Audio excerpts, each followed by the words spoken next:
kasama natin si... Raylene! Yan, from second day tayo, Miss Raylene.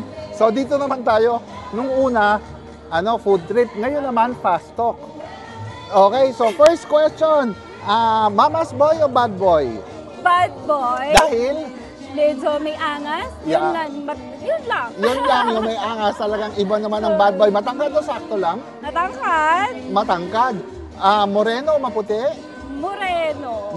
Moreno ba siya? Moreno siya. Okay. Live-in o kasal? Kasal. Kasal, okay.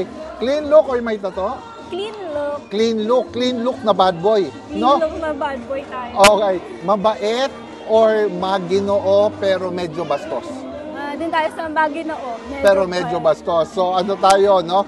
Bad boy na maginoo na okay. Older man or younger man?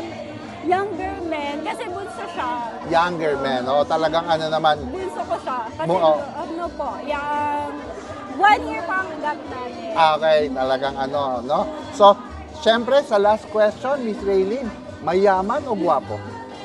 Doon tayo, comment below na lang po sa ang sagot ko. Okay, comment nyo kung mahuhulaan nyo yung Mahuhulaan gusto nyo ni po. Miss Raylene. Any message sa mga milyong-milyong followers mo? Please like and share the Joey Salaya